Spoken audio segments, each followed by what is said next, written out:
الحمد لله الذي هدانا صراط الطريق وجعل لنا التوفيق خير رفيق والصلاة والسلام على من أرسله هدى وبالاهتداء حقيق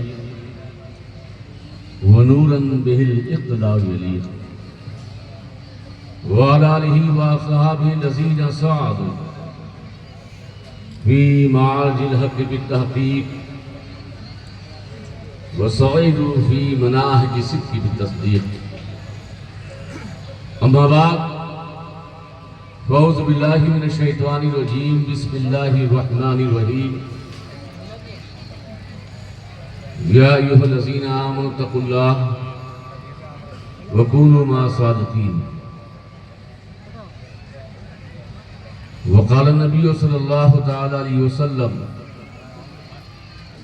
موتوا قبل ان تموتوا صدق الله المولانا العظيم وصدق رسوله النبي الكريم ونحن على ذلك لمن الشاهدين والشاكرين والحمد لله رب العالمين.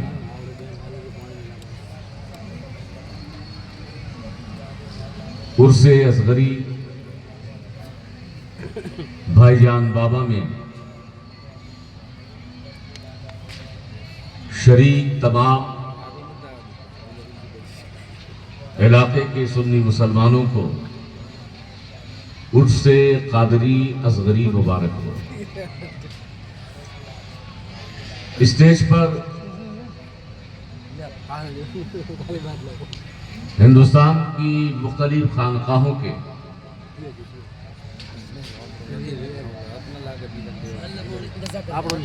وہ نایاب چہرے جو اسٹیج پر بیٹھ کر زینت بکھیر رہے ہیں. اتنے لوگ ہیں کہ مجھے سب کا نام یاد نہیں. اگر نام لوں کسی پر چھوٹ جائے بعد میں محمد علی بابا سے کہے کہ میری کیا دعوت تھی. اس لیے آپ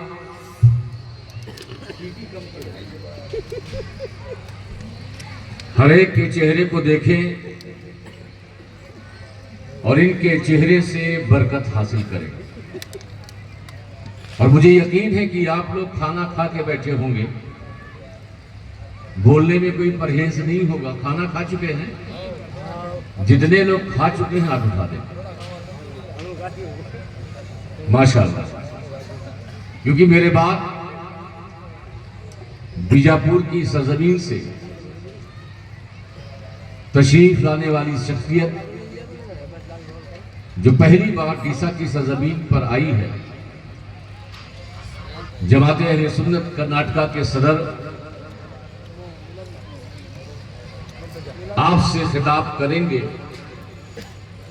ان کا نایاب خطاب آپ کو سماعت کرنا ہے. ہم لوگ تو ہر سال آتے ہیں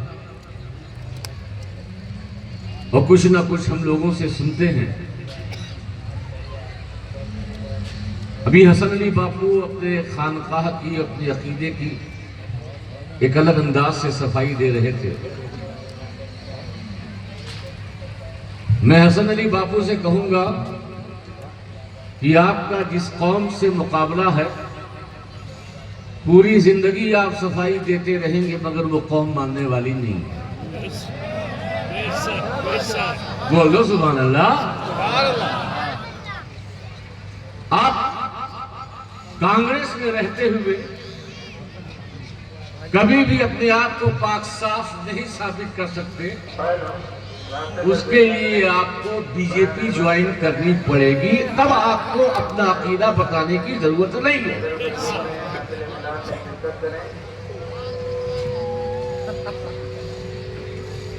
اور ہم وہ لوگ ہیں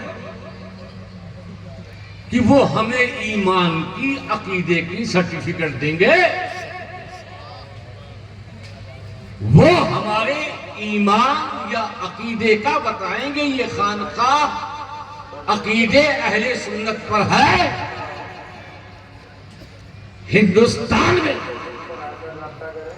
غریب نواز کی خانقاہ ہو، محبوب الہی کی خانقاہ ہو، صابر کلیری کی خانقاہ ہو، خانقاہ چشت اہل بہشت جب بغداد سے فیض حاصل کرنے والی، چاہے کچھوچا، چاہے ڈیسا، چاہے بیجاپور کی سرزمین، چاہے سورت کی سرزمین پر، حیدرآباد کی سرزمین پر، ارے یہ وہ خانقاہیں ہیں جسے سنی کہہ دیں، جسے اپنا عقیدہ والا کہہ دیں، جس کے عقیدے پہ مہر لگا دیں وہ سنی ہوتا ہے۔ ہمیں کسی اور خانقاہوں سے اپنے عقیدے کی نہ سرٹیفکیٹ لینے کی ضرورت کل تھی، نہ آج ہے اور نہ کل ہوگی۔ اس لیے آپ جس خانقاہ میں ہیں مضبوطی سے جمے رہیں، اس لیے کہ اور محفلیں ہیں، اور کانفرنس ہیں، اور جلسے ہیں، مگر ان جلسے اور اس عرس کا دوسرے جلسوں اور کانفرنس سے بڑا فرق ہے۔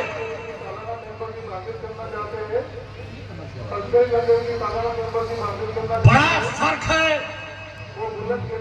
جلسہ ہوتا ہے تو کیا ملتا ہے؟ ثواب۔ کیا ملتا ہے؟ تبھی بول دو۔ کہیں جلسہ ہو، کہیں کانفرنس ہو، کہیں تقریر ہو، سن رہے ہو تو ملتا کیا ہے؟ اور بلند آواز سے، مگر ہمارے عرس کی حقیقت الگ ہے۔ اور جلسوں میں اور کانفرنس میں فقط ثواب ملتا ہے، مگر عرس قادری میں صرف ثواب نہیں بلکہ غوث اعظم کا فیضان ملتا ہے، غریب نواز کا فیضان ملتا ہے، مخدوم سنہ کا فیضان ملتا ہے، اور بابا جان کی، اصغری بابا کی نگاہ ناز ملتی ہے۔ فرق ہے۔ یہاں بیٹھے رہو گے ملتا ہی رہے گا، ثواب بھی ملے گا، ان کی نگاہ ناز بھی ملے گی، ان کا کرم بھی ملے گا، ان کی عطا بھی ملے گا۔ اس سال جو عرس قادری ہے، ایک صالحہ ایک غم کے ساتھ ہے۔ باپ کیا ہے اولاد سے پوچھو، باپ کا سایہ کیا ہوتا ہے جن کے باپ دنیا سے گزر جائیں ان سے پوچھو۔ باپ جب تک زندہ ہے، باپ جب تک گھر میں ہے، کچھ لوگ اس باپ کے مقام اور مرتبے کو سمجھ نہیں پاتے، مگر جب وہ باپ ہم سے رخصت ہو جاتا ہے تو اس باپ کی قدر و قیمت کا اندازہ ہوتا ہے۔ ایک بہت بڑا پہاڑ خانقاہ قادریہ اصغریہ کے ان شہزاد گام پر کچھ دن پڑا کہ ہمارے درمیان سے اختر بابا رخصت ہو گئے۔ اللہ تعالیٰ انہیں جنت میں اعلیٰ سے اعلیٰ مقام عطا فرمائے، اور بلند آواز سے بولو، اور ان کی قبر پر رحمت و نور کی بارش فرمائے۔ وہ آج بھائی جان بابا کے قرب میں رہ کر مجھے یقین ہے وہ آپ کے لیے سفارش کر رہے ہوں گے۔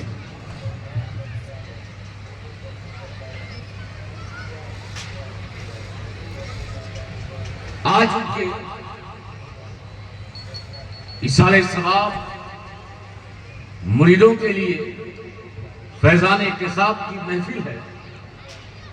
صرف دو باتیں کہہ کے گزر جاؤں، آپ کی پوری توجہ ہے؟ بولیے، اور بلند آواز سے بولیے، یا صرف مولانا عارف صاحب شعر بولیں گے تب آپ بولیں گے؟ بولیے سبحان اللہ، اور بلند آواز سے بولیے سبحان اللہ۔ نعرہ حیدری، نعرہ حیدری، نعرہ حیدری۔ مفتی شفیق صاحب بتاتے رہتے ہیں نعرہ حیدری کے بارے میں کہ ہاتھ اٹھاؤ گے تو مولا علی بھی نجف سے اس عرص پاک میں آئے ہوں گے، اور جب ان کے نام پر ہاتھ اٹھاتے ہو اور وہ دیکھتے ہوں گے کہ میرا غلام، میرا چاہنے والا میرے نام پہ ہاتھ کو بلند کیے ہوئے ہے، تمہاری زندگی کو بلند کر دیتے ہیں، تمہاری قسمت کو بلند کر دیتے ہیں۔ اس لیے ہاتھ بھی اٹھاؤ، نعرہ بھی لگاؤ اور سبحان اللہ بھی بولو۔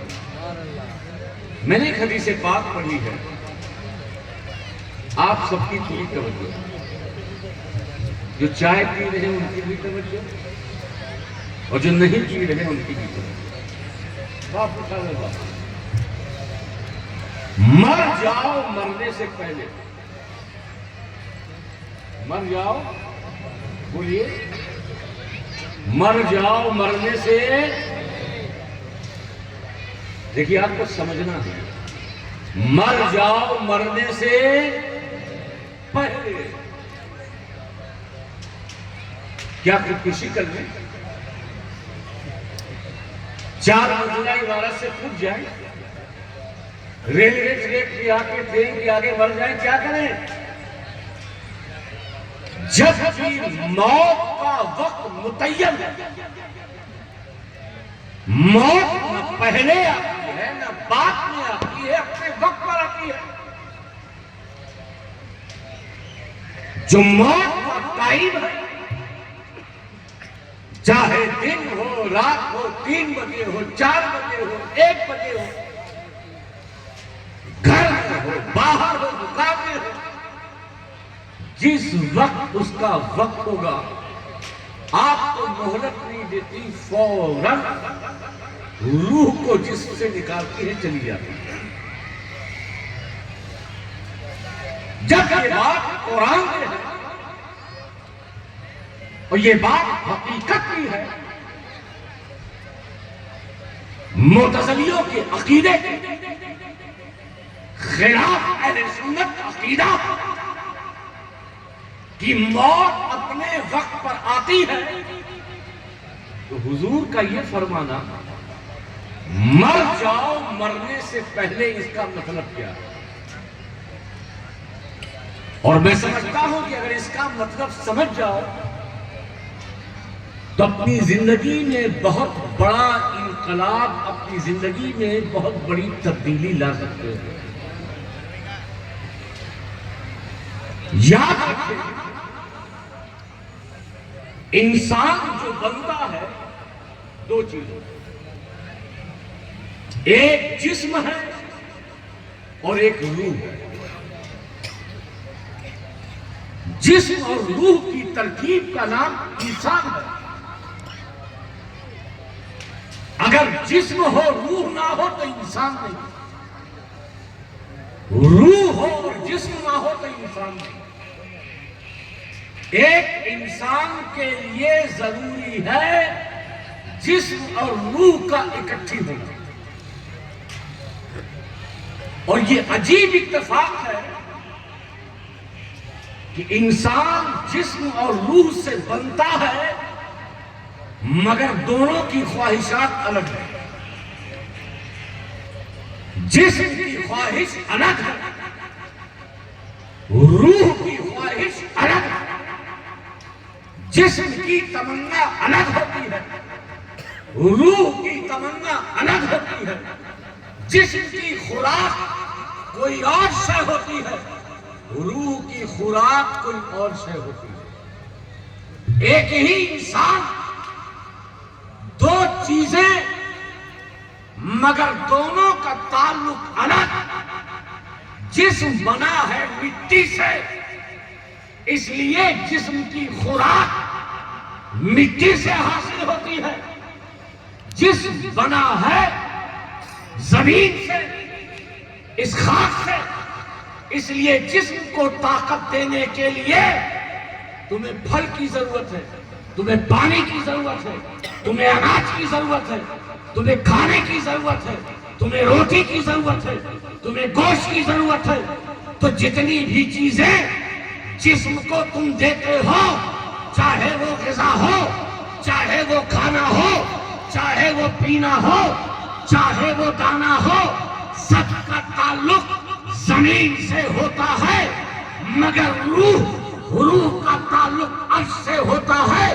اس لیے روح کی غذا کچھ اور ہے، روح کی غذا زمین کی غذا نہیں، روح کی غذا اللہ کا ذکر ہے، روح کی غذا اللہ کی عبادت ہے، روح کی غذا اللہ کی بندگی ہے، روح کی غذا یہ خدا کی بارگاہ میں ریاضت، مجاہدہ، ذکر اللہ ہے۔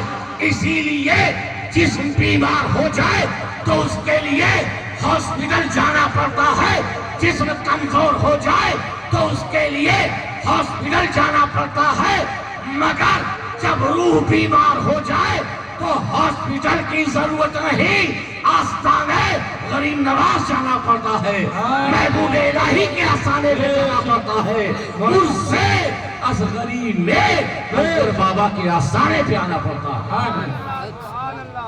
آپ کی روح بیمار ہے اس لیے آئے، آپ اپنی روح کو تازگی دینا چاہتے ہیں اس لیے آئے ہیں، آپ اپنی روح کو بالندگی دینا چاہتے ہیں اس لیے یہاں پر آئے ہیں۔ جسم کو طاقت تو کہیں اور سے ملتی ہے، مگر یہ وہ آستانے ہیں جہاں جسم کو طاقت فقط نہیں بلکہ یہاں روح کو بھی طاقت ملتی ہے۔ تو انسان بنا ہے کس سے؟ بولیے، جسم اور روح سے۔ یہ بتائیے مرتا کون ہے؟ روح مرتی ہے یا جسم؟ بولیے، جسم مرتا ہے، روح کو موت نہیں آتی۔ جسم مرتا ہے تبھی تو اسے نہلاتے ہیں، کفن دیتے ہیں، نماز جنازہ پڑھتے ہیں، سامنے رکھ کر کے قبر کھود کر کے دفن کر دیتے ہیں، کیونکہ جسم مر گیا۔ جو مرا ہے اسے کفن دینا ہے، جو مرا ہے اسے دھونا ہے، جو مرا ہے اسے غسل کرنا ہے، جو مرا ہے اسے کھاٹ پر بچھانا ہے، لٹانا ہے، جو مرا ہے اسے قبر میں دفن کرنا ہے۔ روح مرتی ہے؟ بولیے نہیں۔ مرتا کون ہے؟ جسم۔ ایک بات اور سن لیجیے، یہ روح جب تک ہمارے جسم میں ہے محتاج ہوتی ہے۔ کیا ہوتی ہے؟ محتاج سمجھتے ہو؟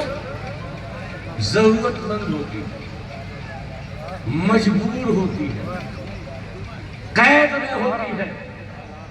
روح ہمارے جسم میں ہے، میری زبان کی محتاج ہے۔ روح ہمارے جسم میں ہے، میری ہاتھ کی محتاج ہے۔ روح ہمارے جسم میں ہے، میری پیر کی محتاج ہے۔ روح ہمارے جسم میں ہے، میری دماغ کی محتاج ہے۔ روح ہمارے جسم میں ہے، میری آنکھ کی محتاج ہے۔ آنکھ کی محتاج ہے، وہ آنکھ سے دیکھتی ہے۔ پیر کی محتاج ہے، وہ پیر سے چلتی ہے۔ ہاتھ کی محتاج ہے، وہ ہاتھ سے پکڑتی ہے۔ زبان کی محتاج ہے، وہ زبان سے بولتی ہے۔ دماغ کی محتاج ہے، دماغ سے سوچتی ہے۔ ناک کی محتاج ہے، ناک سے سنتی ہے۔ کان کی محتاج ہے، کان سے سنتی ہے۔ روح جب تک جسم میں ہو وہ پابند ہے، وہ محتاج ہے۔ آپ کے ہاتھ کی محتاج، آپ کی آنکھ کی محتاج، لیکن جیسے ہی وہ روح جسم سے نکلی تو بتاؤ کسی چیز کی محتاج ہے؟ بولو ہاں نہیں تو بولو۔ اب محتاج ہوئی، اندر ہے تو محتاج، باہر گئی، نہ ہاتھ کی محتاج، نہ پیر کی محتاج، نہ آنکھ کی محتاج، نہ دماغ کی محتاج، نہ زبان کی محتاج، کسی شے کی محتاج ہے؟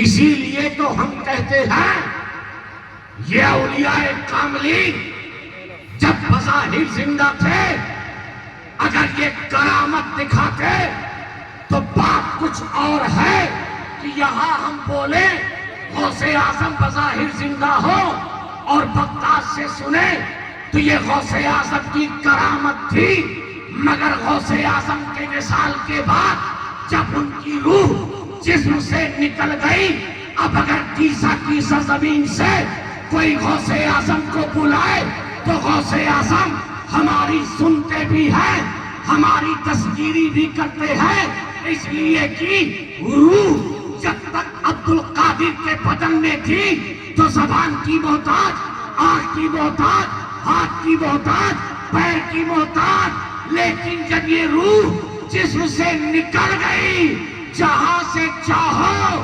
وہاں سے بلاؤ، میرا غوث اعظم تمہاری پکار سنتا ہے۔ یہی فرق ہے، اولیاء اللہ زندہ ہیں، اگر سن لیا دور سے یا ساری آل جبل، یہ کرامت ہے، یہ کرامت ہے، لیکن مرنے کے بعد سننا یہ کرامت نہیں، یہ ان کی عادت ہے، اس لیے کہ روح نکلنے کے بعد اب وہ جسم کا محتاج نہیں ہے، جیسی روح ہوگی ویسا ہی پاور ہوگا، جیسی روح ہوگی ویسا ہی طاقت ہوگی۔ میرے آقا نے فرمایا مرنے سے پہلے ایسا لگتا ہے کہ آپ مر گئے، مرنے سے پہلے، ارے بول دو بھیا مر جاؤ، مرنے سے پہلے، ادھر والے بولے مرنے سے پہلے، مرنا کوئی نہیں چاہتا، اس لیے بول ہی نہیں رہا ہے۔ ایک بات بتاؤ، اگر کسی کا انتقال ہو، مر گیا ہو اور وصیت نہ کی ہو، پراپرٹی اس نے بانٹا نہ ہو، تو مرنے کے بعد وہ پراپرٹی بانٹ پائے گا؟ اس کے لڑکے کو کسی نے ایک لاٹھی مارا ہو تو مرنے کے بعد اسے 2 لاٹھی مار پائے گا؟ بولو۔ ابا کو گلاب جامن بہت پسند تھا، انہوں نے کہا بیٹا گلاب جامن لے آؤ، اب وہ مر گئے تو مرنے کے بعد گلاب جامن کھا پائیں گے؟ مرنے کے بعد انسان کی ساری خواہشات مر جاتی ہیں۔ مر گیا، خواہش مر گئی، مر گیا، حسد مر گیا، مر گیا، انانیت مر گئی، مر گیا، اس کی دشمنی مر گئی، مر گیا، حسد مر گیا، مر گیا، اس کی کبر و نخرت مر گئی۔ یعنی مرنے کے بعد حسد مر جاتا ہے، مرنے کے بعد نفس امارہ مر جاتا ہے، مرنے کے بعد دشمنی مر جاتی ہے، مرنے کے بعد خواہشات نفسانی مر جاتی ہے۔ اللہ کے رسول نے فرمایا مر جاؤ، مرنے سے پہلے یعنی مرنے کے بعد جو چیزیں مرنے والی ہے اسے مرنے سے پہلے مار ڈالو۔ ارے بھائی جان بابا جب اس دنیا سے رخصت ہوئے تو مرنے سے پہلے اپنی انانیت کو مارا، مرنے سے پہلے خواہشات نفسانی کو مارا، مرنے سے پہلے ایک دوسرے کی دشمنی کو مارا، مرنے سے پہلے اپنے نفس کو مارا۔ اب موت کے وقت مرنے والی کوئی شے نہیں تھی، اسی لیے اللہ کے ولیوں کے تعلق سے کہتے ہیں کہ یہ پہلے بھی زندہ تھے اور مرنے کے بعد بھی زندہ ہے۔ تو دوستو، جو چیز مرنے کے بعد مرتی ہے اسے مرنے سے پہلے مار جانا۔ مرتے وقت حسد مر جاتا ہے، اگر تمہارے اندر حسد ہے اسے مار دو۔ بھائی کی دشمنی مر جاتی ہے، مرنے سے پہلے بھائی کی دشمنی مر جاتی ہے۔ پڑوسی کے اختلاف مر جاتا ہے، مرنے سے پہلے اس اختلاف کو مار دو، تاکہ موت کے وقت مرنے والی کوئی چیز رہے گی نہ، بلکہ تم آسانی سے اس دنیا سے جاؤ۔ تو اللہ کے نبی نے جو یہ ارشاد فرمایا مر جاؤ مرنے سے پہلے، مطلب یہی ہے کہ ایسی زندگی گزارو جو نفس کے تابع نہ ہو، ایسی زندگی گزارو جو نفس امارہ کے تابع نہ ہو، ایسی زندگی گزارو جو نفس مطمئن نہ ہو، ایسی زندگی گزارو جو قرآن و حدیث کے مطابق ہو، تاکہ جب تمہاری موت کا وقت آئے تو حقیقتاً مرنے والی چیز کوئی نہ رہے، بلکہ ایک ذائقے کے طور پر اس دنیا سے ایک مکان سے دوسرے مکان کی طرف تم لوگ سب ہو جاؤ۔ اللہ تعالیٰ کی بارگاہ میں دعا ہے کہ اللہ تعالیٰ اس خانقاہ کو، اس خانقاہ کے صاحب سجادہ کو، اور اس خانقاہ کے تمام ذمہ داروں کو، اور اس خانقاہ سے ہونے والی تمام عوامی خدمات کو اپنی بارگاہ میں قبول فرمائے۔ اور بلند آواز سے بول دو خانقاہ سے محبت کرتے ہو کہ نہیں؟ بولو۔ یہ اس علاقے کی بناسکاٹھا کی ایسی خانقاہ ہے، تنویری ملت صاحب قبلہ آپ پہلی بار تشریف لائے، میں 10 سال سے آتا ہوں کہ عام طور سے خانقاہ میں ایک رواج ہے پیری مریدی کا، مریدوں سے لیا جاتا ہے، بلڈنگ بنائی جاتی ہے، خانقاہ کی در و دیوار مضبوط کی جاتی ہے، مگر الحمدللہ ہمیں خوشی ہے ان دونوں شہزادوں کو لیتے ضرور ہیں، اکٹھا ضرور کرتے ہیں، مگر آپ دیکھیں گے کوئی بیمار ہے تو اسے اس خانقاہ کی طرف سے علاج بھی کرواتے ہیں، کوئی ضرورت مند ہے اس کے درمیان راشن بھی تقسیم کرتے ہیں۔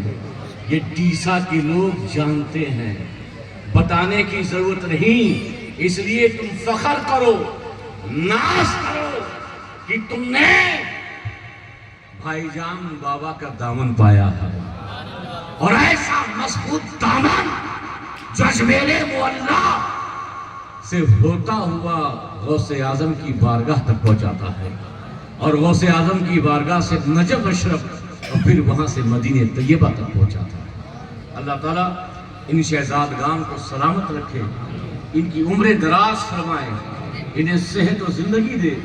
دونوں بھائی بہت خوشی ہوتی ہے کہ مل جل کر کے جو انہوں نے کم عرصے میں اپنی خانقاہ کو مضبوطی دی، عقیدے پر حملے بہت ہوئے مگر یہ ثابت قدم رہے اور عقیدے اہل سنت پر چلتے ہوئے اس بناسکاٹھا کی سرزمین پر خانقاہ قادریہ ذریعہ صرف ایک خانقاہ نہیں بلکہ یہاں سے عقیدے کی سند بھی تقسیم ہوتی ہے۔